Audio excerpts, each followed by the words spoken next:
ان کے پاس یہ ایک سنگل لارجسٹ گروپ ہے ایوان کا، لیکن اکثریت میں نہیں ہے اگر سارے لوگ مل کر حکومت بنائیں۔ لیکن میاں نواز شریف صاحب فرما رہے تھے کہ نہیں، جب ان وہ لارجسٹ گروپ ہے تو اخلاقی طور پر ہمیں اس کا راستہ نہیں روکنا چاہیے۔ اب میں آپ حضرات کی علم میں لانا چاہتا ہوں کہ میرے رد عمل کو کنٹرول کرنے کے لیے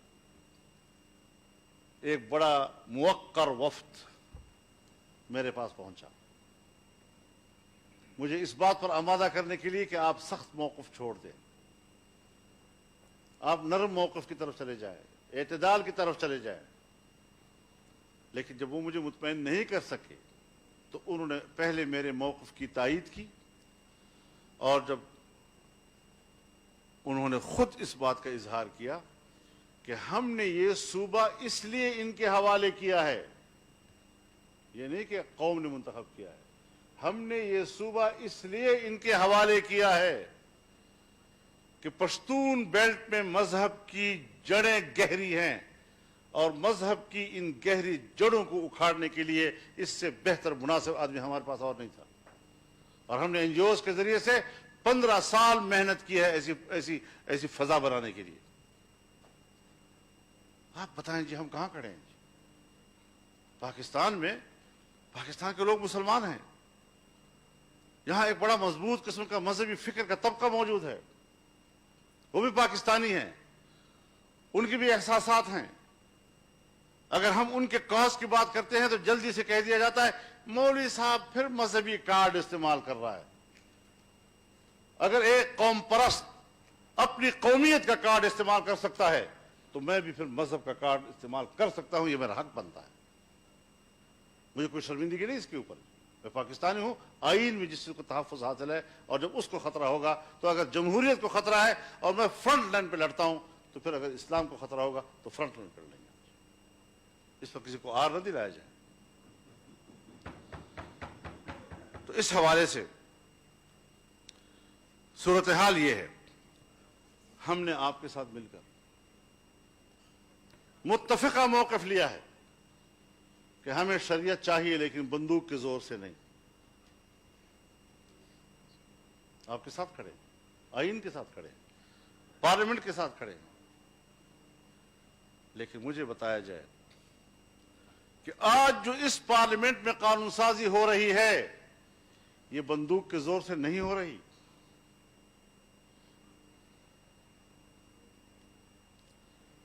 ریاستی بندوق اگر وہ اپنے زور سے مجھ سے قانون سازی کراتا ہے وہ سر و چشم پہ قبول،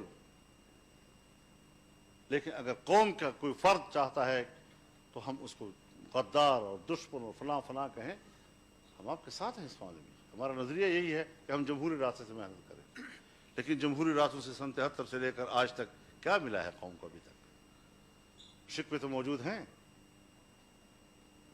لیکن حالات، ملک کہاں کھڑا ہے، ادارے کہاں کھڑے ہیں، ہماری کمزوریاں ہم نظر انداز کرتے چلے آ رہے ہیں۔ چلو ٹھیک ہے، آگے دیکھتے ہیں، آگے چلتے ہیں۔ ہمارے ملک کا جمہوری نظام بھی اس وقت مکمل طور پر پابجولاں ہے۔ پھر یہ کہنا کہ جی دھاندلی کے لیے کمیٹی بنائی جائے اور کمیٹی اس بات کو تلاش کرے کہ دھاندلی ہوئی ہے یا نہیں ہوئی، تحقیقات کرائی جائے۔ آپ حضرات نے ابتدا میں اس پر آمادگی ظاہر کی ہے، لیکن میں نے اول دن سے کہا ہے کہ ہم اس دھاندلی کے لیے کسی تفتیش و تحقیق کے روادار نہیں ہیں۔ یہ ایسا ہی ہے جیسے نصف النہار پر سورج کھڑا ہو اور ہمیں کوئی کہے ثابت کرو کہ سورج ہے۔ یہ اس طرح کی دھاندلی ہے۔ لہذا اس کے لیے کمیٹیوں میں جانا، تفتیش و تحقیق کے لیے، اور وہ پھر بھی نہیں کر رہے۔ آپ کا کمزور موقف ہونے کے باوجود وہ اس طرف نہیں آ رہے۔ یہ ساری چیزیں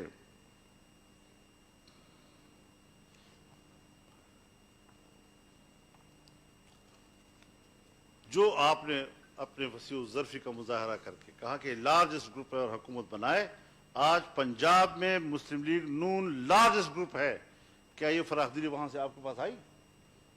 کیا انہوں نے آپ کو وہاں حکومت بنانے کا موقع دیا؟ جس طرح پیپلز پارٹی نے سندھ میں کہ ہم تو وہاں حکومت بنا رہے ہیں تو ہمیں حلف سے مت روکیں، تو مسلم لیگ نے بھی یہی کہا تھا کہ ہمیں حلف سے مت روکیں، ہم پنجاب میں حکومت بنا رہے ہیں. تو کیا جواب ملا آپ کو وہاں پر؟ یہ باتیں میں صرف اس لیے عرض کر رہا ہوں، شاید جذبات کو ٹھیس بھی پہنچے ان چیزوں سے کہ فضل الرحمان کیا پرانی باتیں دوبارہ کر رہا ہے، لیکن صرف یاد دلانے کے لیے کہ ہم بہت کچھ کھو چکے ہیں. آج اگر ہم نے فیصلے کرنے ہیں تو پھر بھرپور فیصلے کرنے ہیں. اگر آپ نے کوئی ڈھیلے ڈالے فیصلے کیے، روایتی قسم کے فیصلے کیے، ابھی مارچ آ رہا ہے، اگر مارچ میں سینٹ کا الیکشن ہو جاتا ہے تو پارلیمنٹ کا ایک حصہ ان جعلی لوگوں کے ہاتھ میں آ جائے گا.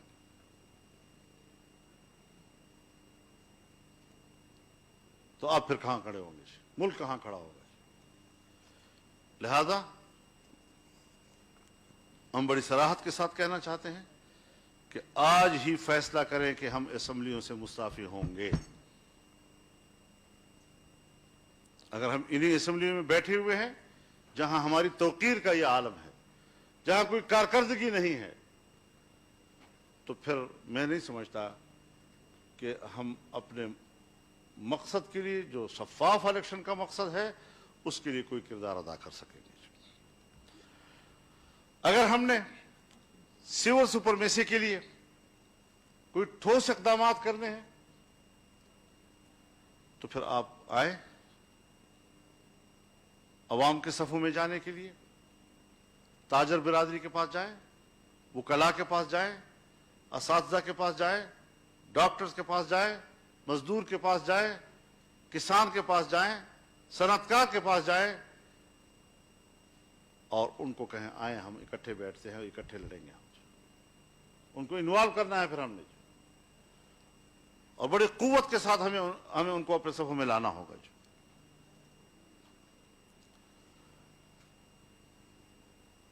نیب کے بارے میں کافی باتیں ہو چکی ہیں. میں میاں نواز شریف صاحب کے خیالات سے بالکل متفق ہوں، لیکن میں ایک بات یاد دلانا چاہتا ہوں کہ جب 18ویں ترمیم کے لیے کمیٹی بنی تھی اور آئینی اصلاحات کی کمیٹی کہلائی تھی، تو اس میں ہم نے یہ عرض کیا تھا کہ یہ جنرل مشرف کی ایک ڈکٹیٹر کی بنایا ہوا ادارہ ہے، اس نے ہمیشہ سیاستدانوں کے خلاف اور جمہوریت کے خلاف استعمال ہونا ہے، اس کو omit کر دیں. جہاں بہت سی چیزیں آپ حذف کر رہے ہیں، جہاں پوری 7ویں ترمیم ہم نے حذف کر دی، حذف کرنے کے بعد پھر دوبارہ اس کو بحال کرنا، ہم نے اپنی درخواست کی تھی آپ حضرات سے، لیکن خدا جانے کیوں اس کو برقرار رکھا گیا، کس مصلحت کے تحت برقرار رکھا گیا، ہمیں آج بھی پتہ نہیں چلا. اور آج ہم بھگت رہے ہیں اس چیز کو کہ کس طریقے سے ہمارے اس ملک میں اس کا کردار ہے سیاستدانوں کے خلاف. یک طرفہ زیادہ تفصیل سے بات کرنے کی ضرورت نہیں ہے، اس لیے کہ اس پر بات ہو چکی ہے.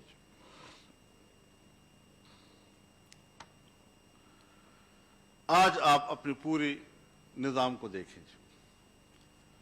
اسمبلی جعلی، آپ کا وزیر اعظم جعلی، سینٹ چیئرمین کے خلاف جو عدم اعتماد ہوا اور وہاں جو کچھ ہوا، میری زبان میں آج چیئرمین سینٹ جعلی. پرسوں ترسوں جو قومی مشترکہ اجلاس میں اقلیت کو اکثریت کہا گیا، شاید وہاں کے ملازمین کو بھی گنا ہوگا انہوں نے اس میں، اور شور شرابہ کے باوجود اس پر بھی ہمیں طے کرنا چاہیے کہ یہ جو گنتی ہوئی ہے یہ غلط ہے، اور پارلیمنٹ کی اکثریت کو اقلیت بنا دیا اور اقلیت کو اکثریت بنا کر پیش کر دیا اور کہا کہ بل پاس ہو گیا. تو اب تو قومی اسمبلی کا اسپیکر بھی مجھے جعلی لگتا ہے. اب جب پورا پارلیمنٹ بھی جعلی ہو جائے، اس کا حکمران بھی جعلی ہو جائے، پھر کس لیے بیٹھے ہوئے ہیں ہم وہاں پر؟ یہ سب ڈرامے ہوئے ہیں وہاں پر.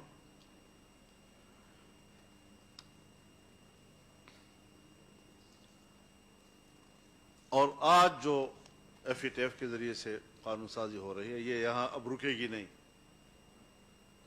آپ کی ایٹمی صلاحیت کے خلاف بھی قرارداد آئے گی اور دباؤ آئے گا اس دن آپ کے اوپر.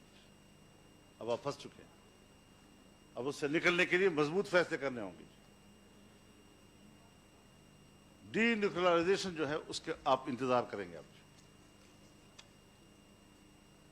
تو اس نازک صورتحال سے کہ ہم اپنی عیاشیوں کے لیے پاکستان کو زندہ رکھنا چاہیں جتنے بھی ہم غلام بن جائیں، لیکن ہماری عیاشیاں زندہ رہیں، تو یہ تو کوئی زندگی نہیں ہے. پاکستان اول ہے ہمارے لیے، اس کی بقا اول ہے ہمارے لیے، باعزت بقا اس کے اول ہے ہمارے لیے. اور وہاں پر جو آئین ہے، آئین کے مطابق ہمارا نظام چلنا چاہیے. کبھی تجاویز آ جاتی ہیں صدارتی نظام. ہم نے آئینی اصلاحات کمیٹی میں اس بات پر اتفاق کیا تھا کہ آئین کے بنیادی ڈھانچے کا تعین کیا جائے،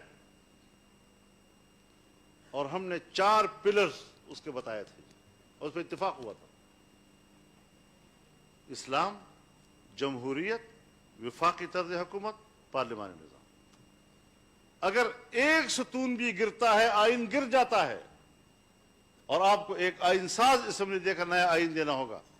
آپ مجھے بتائیں کہ پاکستان اس کا متحمل ہے کہ ہم اثر نو نئے آئین پہ بات کریں؟ 70 سالوں میں جو چیزیں طے شدہ ہیں وہ دوبارہ ری اوپن ہو جائیں؟ کیا ہم متحمل ہیں اس کے؟ تو ان حوالوں سے بھی ہمیں اپنے مضبوط موقف کی طرف جانا ہوگا. اور حالت تو ہماری یہ ہے کہ ہم ملینز اجتماعات کرتے ہیں، لیکن میڈیا کو اتنا کمزور کر دیا گیا ہے، اتنا مقید کر دیا گیا ہے کہ وہ ہمارے لاکھوں کے اجتماعات اور ہمارے تقریریں جو ہیں وہ اپنے چینلوں پہ دکھانے کے قابل نہیں رہے. ان کو روکا جاتا ہے باقاعدہ، اور وہ رک جاتے ہیں. ہمیں میڈیا سے شکوہ اپنی جگہ پر، لیکن ہمیں میڈیا کی مظلومیت کو بھی سامنے رکھنا چاہیے، اور ان کی آزادی کے لیے بھی ہمیں ایک مضبوط موقف لینا چاہیے.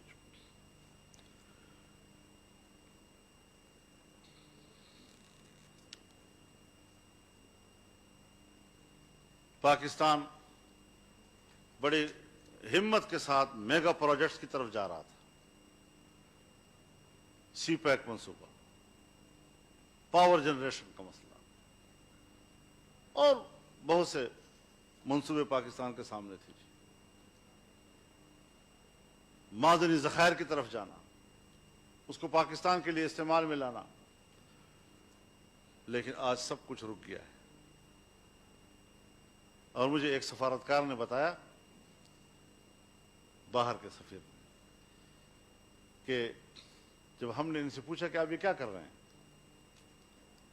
تو انہوں نے کہا کہ پاکستان اور پاکستانی قوم میگا پروجیکٹس کی متحمل نہیں ہے، لہذا ہمیں مائکرو لیول پر اور ہمیں میڈیم لیول پر اثر نو نئے منصوبے شروع کریں گے. تو پھر انڈے اور مرغی اور کٹے اور یہاں سے شروع ہوئے، اور یہ پالیسیاں آج ہماری اسٹیٹ کی پالیسیاں ہیں.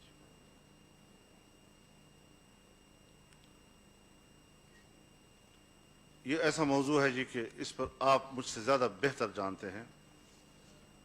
ہمیں یہ چیزیں دیکھنی ہوں گی کہ اگر آج کی ایک غیر آئینی حکومت دنیا کے کسی بھی ملک کے ساتھ یا بین الاقوامی کسی ادارے کے ساتھ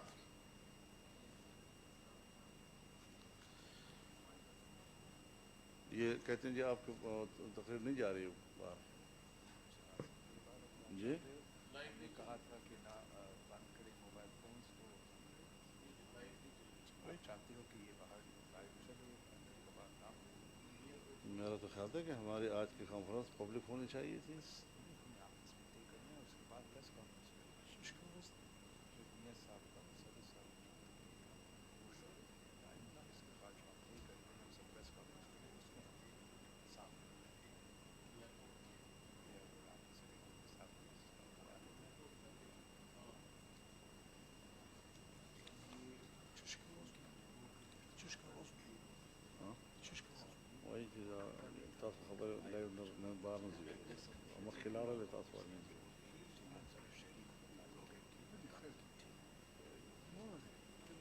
خارج تليفون استخدامكم.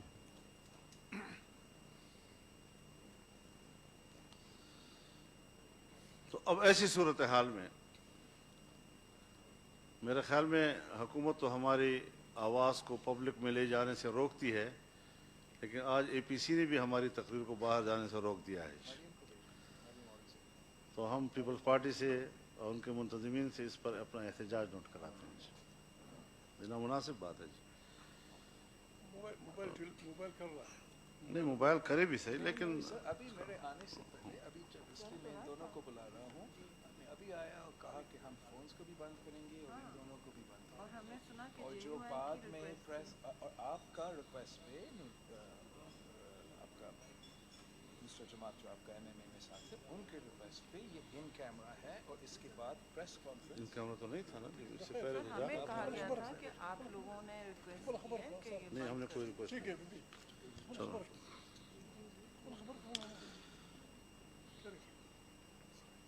اب بنیادی بات یہ ہے کہ ہم زبانی گفتگو پر اکتفا نہیں کر سکتے کہ آپ ہمیں کہیں کہ جی ہم اب لڑیں گے اور پیچھے نہیں ہٹیں گے، اور یہ آپ پیچھے بہت ہٹ چکے ہیں اور 2 سالوں میں ان کی بقا کا سبب آپ بنے ہیں. اب باقاعدہ لکھ کر طے کرنا ہوگا تاکہ پبلک کے سامنے ہم یہ ساری چیزیں لے جا سکیں کہ یہ کمٹمنٹ ہے، اور کوئی اس سے پیچھے ہٹتا ہے تو اس کو پھر قومی مجرم تصور کیا جائے. مذاق تو نہیں ہے آخر کہ ہم اتنی بڑی بڑی باتیں کر رہے ہیں اور اس کے بعد پھر ہم کمپرومائز کی طرف چلے جاتے ہیں.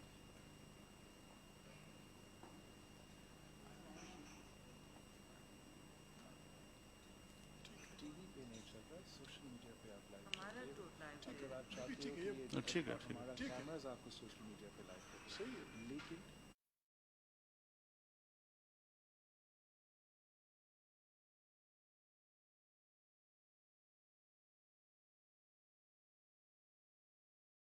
کہ ہمیں بہرحال عملی اقدامات کی طرف جانا ہوگا. کمپرومائز کا راستہ بند. آپ ہماری تحریک کو ایک سیاسی مہمیز تو لگا دیتے ہیں، لیکن جب ہم آگے بڑھتے ہیں تو پھر اس کے بعد ہمارے مصلحتیں سامنے آ جاتی ہیں، اور یہ رویے جو ہیں اگر اپوزیشن کی جماعتوں کی طرف سے بھی برقرار رہتی ہیں تو میں نہیں سمجھتا کہ ہم ایک دوسرے پر اعتماد کر کے کوئی تحریک چلا سکیں گے. اعتماد کے لیے بھی ہمیں مؤثر باتیں کرنی ہوں گی. ہمیں ایک تجدید عہد کرنا ہوگا. ہمیں حلف اٹھا کر یہاں سے نکلنا ہوگا. ہمیں ایک تحریری میثاق یہاں لکھنی ہوگی. اگر ہم چاہتے ہیں ہمارا ایک باقاعدہ تنظیمی ڈھانچہ ہونا چاہیے. ہمارے اس اپوزیشن کا باقاعدہ ایک نام ہونا چاہیے. ہمیں ہر طرح کے سرکاری تقریبات کا بائیکاٹ کر لینا چاہیے، چاہے کتنے بھی بڑے ملک کا سپر پاور کا مہمان یہاں آئے. ہماری روایات یہ ہیں کہ ہم ان تقریبات میں چلے جاتے ہیں، لیکن ہمیں ان کو میسج دینا ہوگا کہ ہم اس کو نمائندہ حکومت ہی نہیں سمجھتے جو آپ کی میزبانی کر رہی ہے، لہذا ہم یہ آپ کو میسج دینا چاہتے ہیں کہ ہم آپ کی اس تقریب میں شریک نہیں ہو رہے ہیں. پارلیمنٹ میں قانون سازی کے عمل سے مکمل لا تعلق ہونے کا اعلان کرنا ہوگا.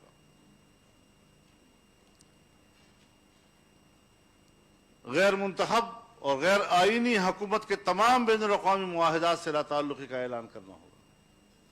آئندہ کوئی بھی حکومت بنی تو اس کی پابند نہیں ہوگی. یہ گورنمنٹ ہی نہیں ہے.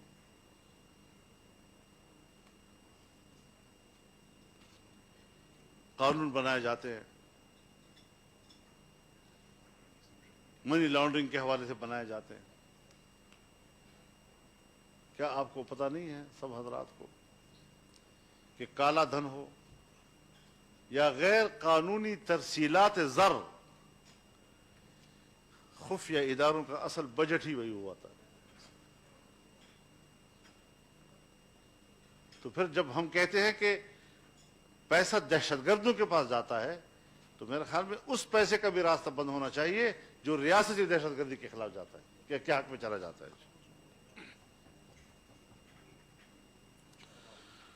تو یہ ساری چیزیں ہمارے مد نظر ہونی چاہیے.